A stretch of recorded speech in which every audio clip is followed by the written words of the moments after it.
Hey guys, it's Mathor here once again with the next build for the Ancestor League, and it is tackling the Chieftain Ascendancy. I did have a few ideas of how I wanted to do some Chieftain action, because I honestly think there's some pretty good stuff in it, so wasn't too sure on what to go with, but we ended up landing on a Facebreaker build, which is pure unarmed, and that means you don't have a weapon, you use the Facebreaker gloves, and you get a lot more damage based off of flat physical scaling. So with the amount of tattoos out there in the game right now that give you flat physical instead of strength, they're pretty cheap, they're easy to stack. I decided to stack a bunch of those, as well as the double tattoo effectiveness jewel. And that let me go Chieftain, get a lot of max fire res, get 90 max fire res on this character, stack a lot of flat fizz, use an Abyssus, and use some physical taken as various other types of damage, lightning, fire, cold, sort of gear, and then become very thick against physical damage as well. This is possibly one of the thickest characters I've ever built. It ended up yielding a pretty comfortable playstyle of do whatever the fuck you want, run around, slowly hit stuff. I'm using Earthquake in this scenario, but you can use pretty much anything that's viable with Facebreakers in this type of build. I think I did try out Consecrated Path and it went pretty well. Tried out Sunder, it's pretty good. And quite possibly do some strike stuff as well, because the Chieftain nodes that give you either additional Fist of War or additional Ancestral Call are pretty nice. So it does give you an extra couple of attacks with the other node, and also just basically a 7th link as nice clean utility. This is just the league mechanic, but at a pretty low level still. I didn't do too much of it, so it's at like 150 to 200, something like that, while I'm still trying to beef it up, and my character's currently at around level 90. So I got to about tier 12 maps or something, started doing some more league mechanic, running around one-shotting everything pretty comfortably and taking very little damage, but it is still very early in the league mechanic. Then I started to get to around 200, I think, and things could start doing some damage, but still nothing too worrisome for the most part.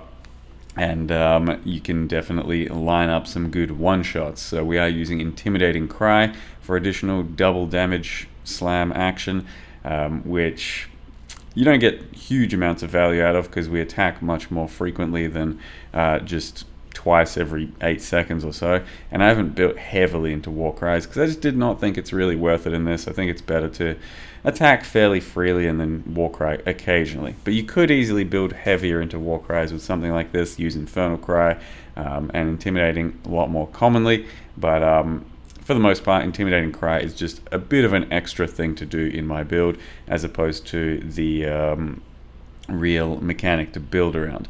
I have done plenty of everything, Sanctum as well. I don't think this is a great character for Sanctum, because their attack speed's pretty slow, and a lot of what makes it good is being thick. So being able to like take damage while dealing our own damage, and in Sanctum you're not really allowed to take damage, so like a huge portion of why the build is going to be working better than some other builds is just completely gone. And so our slow attack speed is not very good for this sort of mechanic, but regardless of that, did manage to complete a couple of Sanctums so far, and one of them was actually really bad. So this one here in the end had basically nothing going for it. I didn't have any buffs, and nothing was really taken down a notch through any of the boons.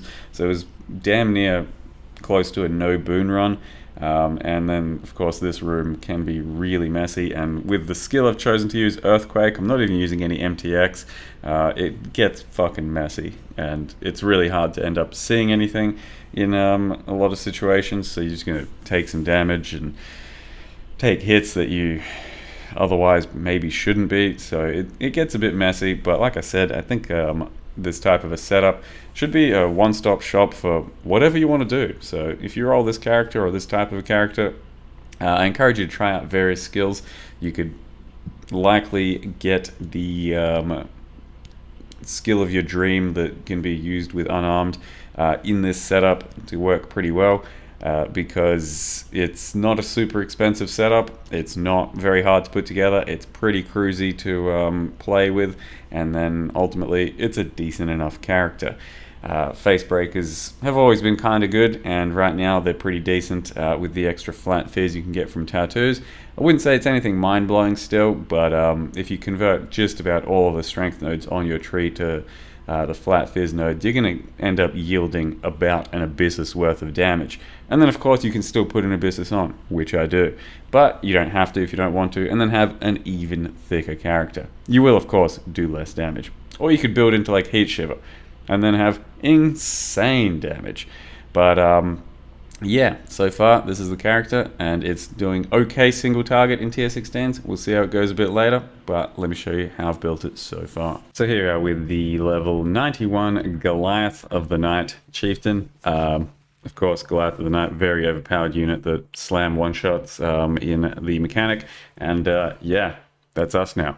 Currently level 91, it's a Chieftain, as you can see, 90 to max res for all of them. They still have some decent armor, and if you really want, you can run Determination and have even really much thicker armor, but since I'm trying to convert a bunch of my damage taken as something else, it doesn't seem super worthwhile. Tried to make sure I've went pretty heavily on block and chaos resist as well, so overall it has yielded a thick enough character, largely also because I'm using Utula's Hunger, which is the new life chest. If there's no other life modifiers on equipped items, has huge synergy with a crit Facebreaker build, because if you're a crit Facebreaker build, you have several items already locked in that aren't going to have life, and you may as well just put it on for the last little bit. So you have to use Facebreakers, you have to use the Rigord's Curse, and chances are you pretty much have to use an Abyssus. So then you've only got like a few gear slots left for life, so just utilizing this instead is pretty damn powerful.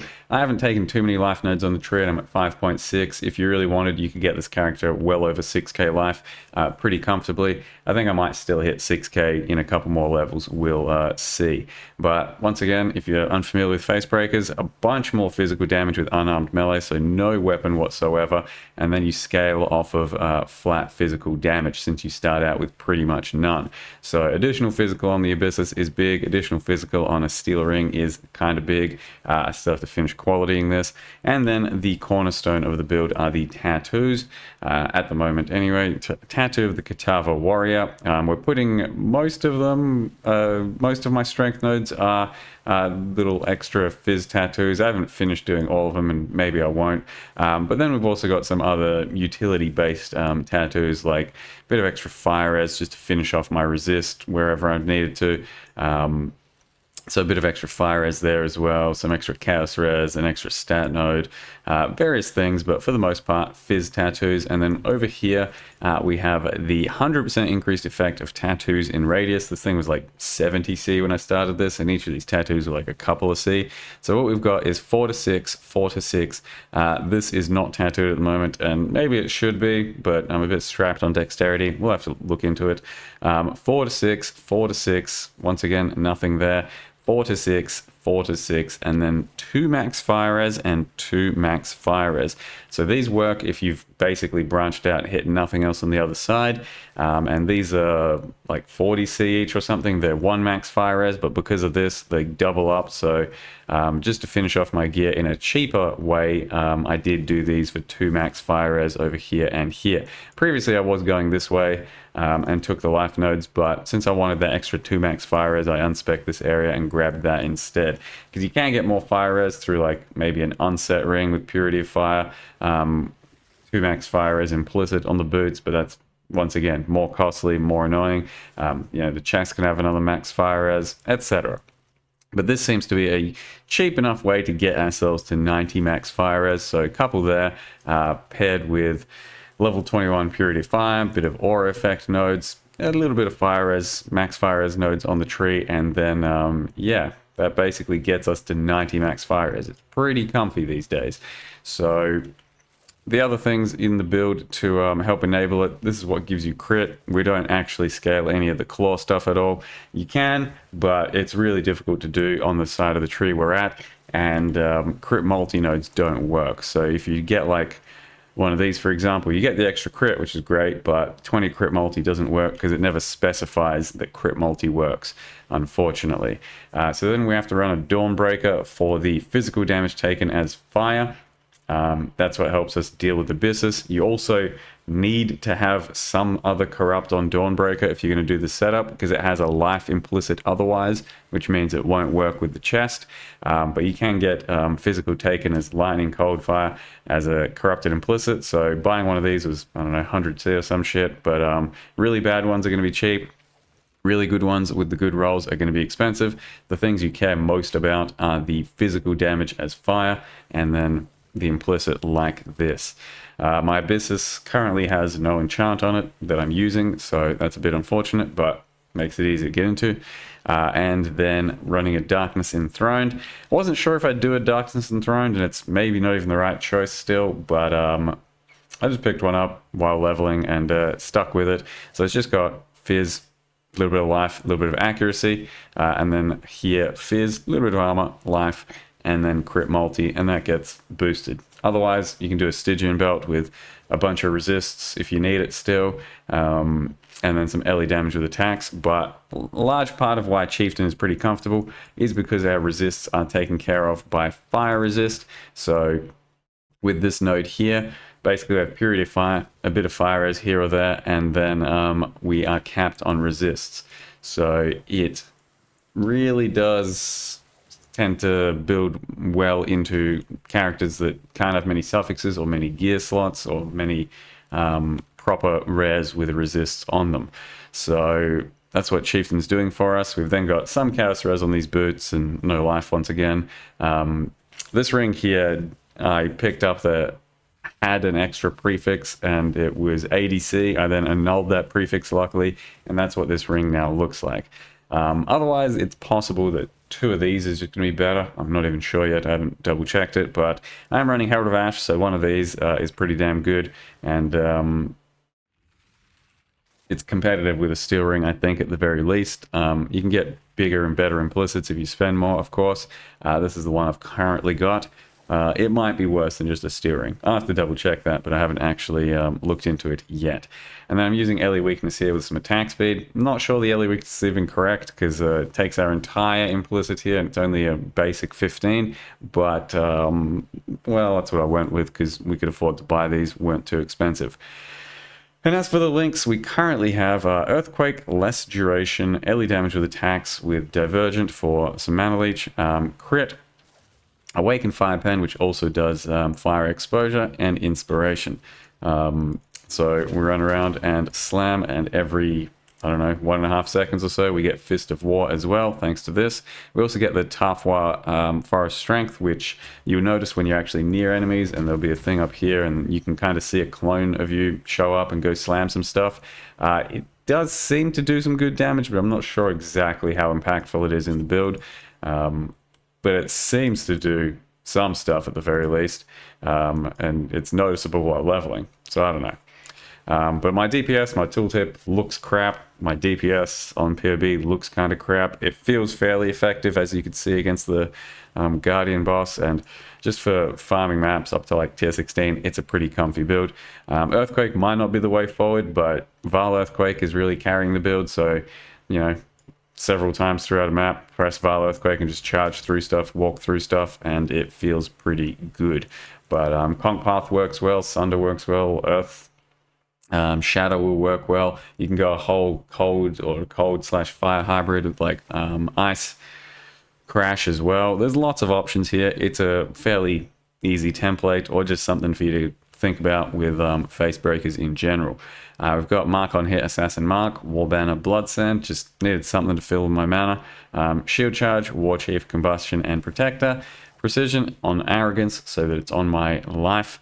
And Intimidating Cry over here. And Purity Fire, Herald of Ash, Herald of Purity, Frostblink.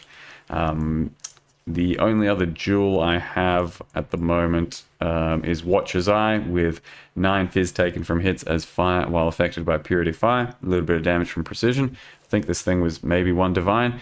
And then I just recently, so maybe in the last half a level, picked up Flawless Savagery from Berserker, which gives us a bit of crit and some fizz. Don't worry if you can't get this. It's not huge. I was tossing and turning between even getting it. I think it's an extra like 15 to 20% DPS on my character, but a couple of jewel sockets can be pretty good even without that, or you can steal some other shit from Berserker or Jug. Jewel sockets can have attack speed to make the character feel way better if you really want lots of attack speed, like with one hand, not with one hand, with a shield, with just attack and cast speed nodes, stuff like that.